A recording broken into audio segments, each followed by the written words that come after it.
अगर आपने ये अनबाउंडेड वाला एक क्वेश्चन कर लिया, अगर आपने ये अनबाउंडेड वाला एक क्वेश्चन कर लिया, लिख के ले लो जिस तरह से मैंने तैयारी करवाई है आपको इसमें से 5/5 फुल मार्क्स जो है आप इस चैप्टर में से ले सकते हो। देखो कुछ काम की बातें ये रह गई थी। देखो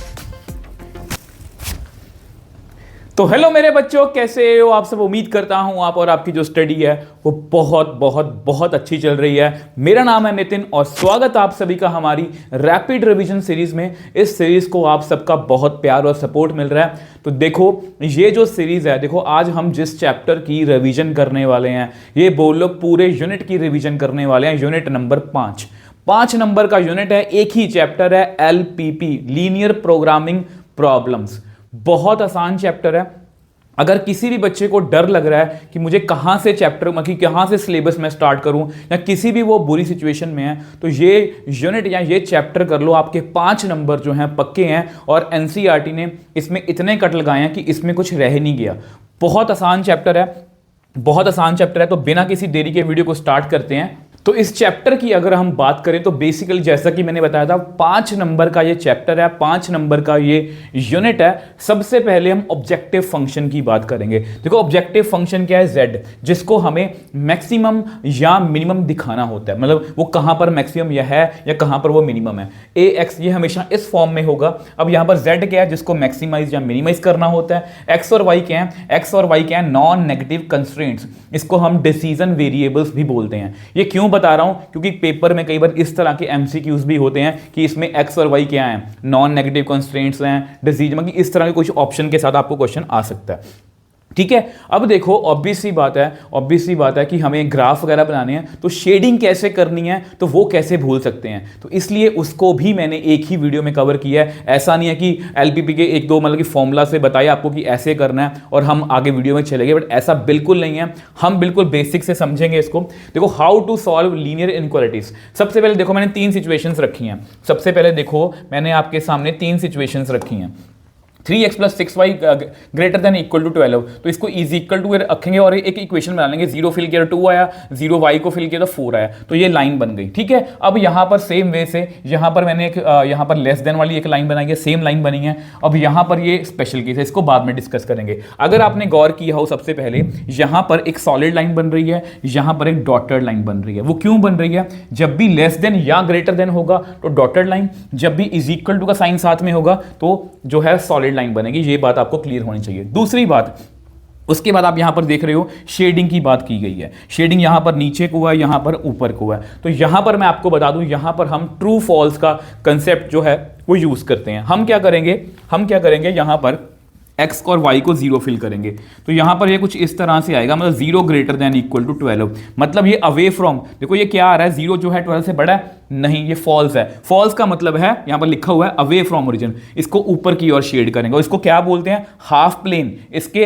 इस तरह के क्वेश्चंस भी आ रहे हैं कि ये जो लाइन है वे किस चीज को रिप्रेजेंट कर रही है, तो आपको पता होना चाहिए। इसका मतलब है ये हाफ प्लेन है जो ओरिजिन को कंटेन नहीं करता। अब यहां पर देखो, अगर आप ये 0 0 फिल करोगे तो यहां पर कितना आएगा, 0 + 0 लेस देन 12। अब 0 जो है 12 से लेस देन है, मगर ट्रू है, ट्रू मतलब टुवर्ड्स, ये नीचे की ओर शेड करेगा। ठीक है। इसको क्या बोलेंगे, half plane that contains origin. ठीक है जी, ये MCQs आ रहे हैं। अब स्पेशल केस क्यों है, क्योंकि यहां पर ट्रू फॉल्स भी फेल हो जाता है। तो इसको करवाने का मेरा एक खास तरीका है कि आप ये देखो कि यहां पर जो है x की तरफ साइन बढ़ा हुआ है। ठीक है। तो यानी कि हम देखो ये लाइन हमेशा ओरिजिन से पास करेगी जब भी यहां पर 0 होगा। ठीक है। तो यहां पर फिर ट्रू फॉल्स का कंसेप्ट लगता नहीं है, तो हम क्या करेंगे, x बड़ा है तो मतलब हम x की तरफ शेड करेंगे, अगर y बड़ा होता तो हम y की तरफ शेड करते।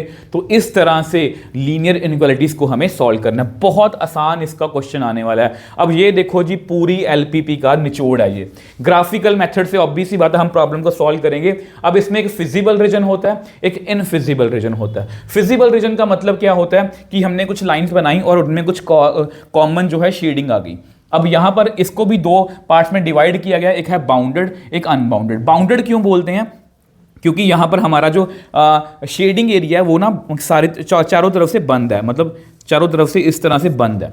यहां पर ध्यान से देखो, ये खुला हुआ है, इस साइड से ये खुला हुआ है, मतलब इसको हम क्या बोलते हैं, अनबाउंडेड। ठीक है, अब इसको इनविजिबल क्यों बोलते हैं, इनफिजिबल क्यों बोलते हैं, इनविजिबल नहीं इनफिजिबल, मतलब यहां पर ये इधर को शेड कर रहा है, यहां पर ये इधर को शेड कर रहा है, मतलब कुछ भी कॉमन नहीं आ रहा, तो इसको हम क्या बोलते हैं, नो सॉल्यूशन। अब यहां पर और बात समझने वाली है, और बात समझने वाली है कि यहां पर जितने भी यहां पर ये पॉइंट्स है ना, इनको हम क्या बोलते हैं, कॉर्नर पॉइंट्स। जैसे जो भी शेडिंग के साथ साथ अटैच होंगे ना, उनको हम क्या बोलते हैं, कॉर्नर पॉइंट्स। आई होप ये आपको क्लियर है। ठीक है, अब देखो ये है आपका माइंड मैप। आप चाहो तो इसका स्क्रीनशॉट ले सकते हो। अब वही चीजें हैं। अब माइंड मैप मैंने क्यों बताया, माइंड मैप मैंने क्यों बताया, देखो यहां पर मैंने को बताने की कोशिश की है, ऑब्वियस सी बात है, इनफिजिबल रीजन है तो नो सोल्यूशन है।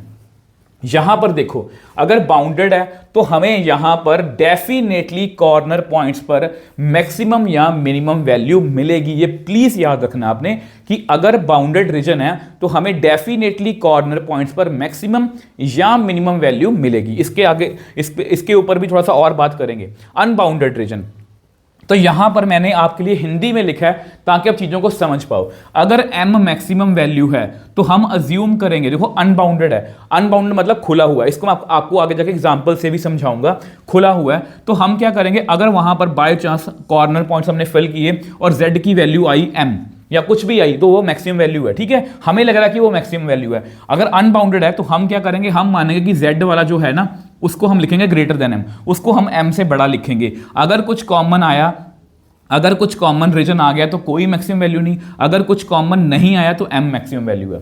कॉमन आया तो मैक्सिमम वैल्यू नहीं आएगी, कॉमन नहीं आया तो m ही मैक्सिमम वैल्यू होगी। सेम यहां पर है, अगर m मिनिमम वैल्यू है तो हम z को मानेंगे कि वो m से भी छोटा है। सेम उसको प्लॉट करेंगे, अगर कॉमन आया तो मिनिमम वैल्यू नहीं है, अगर कुछ कॉमन नहीं आया तो m ही मिनिमम वैल्यू है। ठीक है, मुझे पता है कि अगर आप पहली बार ये वीडियो देख रहे हो या पहली बार मेरे से एलपीपी पढ़ रहे हो, ये थोड़ा सा आपको लैंग्वेज थोड़ी सी अटपटी लगेगी, बट मैं आपको क्लियर कर दूंगा। देखो यहां पर अगर मैं सिर्फ यहां पर ये बता के निकल जाऊं ना, आपको समझ में नहीं आएगा। बट मैं आपको एक बात गारंटी लेता हूं, अगर आपने ये अनबाउंडेड वाला एक क्वेश्चन कर लिया, अगर आपने ये अनबाउंडेड वाला एक क्वेश्चन कर लिया, लिख के ले लो जिस तरह से मैंने तैयारी करवाई है आपको इसमें से 5/5 फुल मार्क्स जो है आप इस चैप्टर में से ले सकते हो। देखो यहां पर ये क्वेश्चन है, इस तरह का कुछ क्वेश्चन आएगा, ये आपका z है जी, ये आपके कॉन्स्टेंट्स दिए हुए हैं, तो मैंने सबको उसी तरह से प्लॉट कर लिया। ठीक है, अब जैसे ही मैंने इसको ग्राफ पे प्लॉट किया, तो यहां पर हमारा जो रीजन है वो अनबाउंडेड आया, जैसा कि मैंने आपको बताया था। और मैंने यहां पर ये कॉर्नर पॉइंट सभी चेक किए, ये कॉर्नर पॉइंट्स चेक किए। ठीक है, इस पिंक वाली लाइन को अभी आप इमेजिन मत करो, तो मैंने कॉर्नर पॉइंट्स चेक किए, तो इसमें हमें मिनिमम वैल्यू चेक करनी थी। देखो यहां पर लिखा हुआ है मिनिमम वैल्यू, तो मिनिमम वैल्यू मुझे चेक करनी थी, तो मैंने मिनिमम वैल्यू देखी तो ये आ रही थी -300, सबसे छोटी वैल्यू यही है ना। बट क्योंकि ये अनबाउंडेड है, हम बोलेंगे हम इसको चेक करेंगे। हम कैसे चेक करेंगे, हमने क्या करना है, z कितना था हमारा, z था देखो -50x + 20y। अब मिनिमम वैल्यू ये है ना, मैं मानूंगा कि z की वैल्यू उससे भी छोटी है, मैं क्या मानूंगा, z की वैल्यू उससे भी छोटी है। तो अब इसको हम ग्राफ पे प्लॉट करेंगे और वो पिंक लाइन प्लॉट होगी इस तरह से, और यहां पर इसकी शेडिंग करेंगे तो ये इसकी शेडिंग है, मतलब कॉमन रीजन आ रहा है। अगर कॉमन आ गया तो क्या है, कोई भी मिनिमम वैल्यू नहीं है। अगर कुछ कॉमन नहीं आता तो मैं बोलता कि यही मिनिमम वैल्यू है। आई होप ये आपको क्लियर है। और अगर आप देखो, इसमें आप कुछ और बातें भी बता देता हूं, कुछ काम की बातें ये रह गई थी।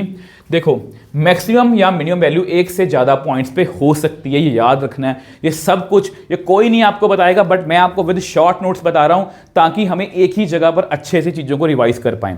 और ये बहुत इंपॉर्टेंट है। कई बार क्या होगा, इस पर भी मिनिमम वैल्यू है, मान लीजिए कोई भी कॉर्नर पॉइंट्स हैं, इस पर भी मिनिमम वैल्यू है, इस पर भी मिनिमम वैल्यू है। तो अगर दो पॉइंट्स पर सेम जगह पर मिनिमम वैल्यू आ जाए, इस पर भी मिनिमम वैल्यू है, इस पर भी मिनिमम वैल्यू मतलब सेम है, इस पर मान लो -300 आ रहा है, इस पर -300 आ रहा है, ये मिनिमम वैल्यू है। तो हम क्या बोलेंगे, इस पूरे लाइन सेगमेंट पर हर जगह पर हमें मिनिमम वैल्यू मिलेगी। और सेम वे से अगर यहां पर मैक्सिमम है, यहां पर भी मैक्सिमम है, तो उस पूरे लाइन सेगमेंट पर हर जगह पर हमें मैक्सिमम वैल्यू मिलेगी। ये आपको MCQ भी आ सकता है, ये किसी भी तरह से मोल्ड होकर क्वेश्चन आ सकता है। और अगर आप मेरे अकॉर्डिंग इस तरह से तैयारी कर लेते हो और इसके साथ साथ अगर आप क्वेश्चंस प्रैक्टिस करना चाहते हो, तो हमारी 13 days 13 chapter series 13 days challenge ले लो मेरा आप, उसमें हर एक चैप्टर के मैंने 50 से 60 क्वेश्चंस करवाए हैं with basic, with NCERT, with NTERT exemplar, with PYQs और मोस्ट एक्सपेक्टेड क्वेश्चंस। अगर आप इस चैप्टर के वो क्वेश्चंस कर लेते हो, आप इसमें से 5/5 जो full out of full marks जो है वो स्कोर कर सकते हो। तो इसी तरह से आई होप ये वीडियो आपको अच्छी लगी है। अगर अच्छी लगी, अगर आपको मेरे एफर्ट्स अच्छे लग रहे हैं तो वीडियो को लाइक और शेयर जरूर कीजिए अपने फ्रेंड्स के साथ, स्कूल ग्रुप्स में। तो मिलते हैं नेक्स्ट वीडियो में। Bye bye toppers.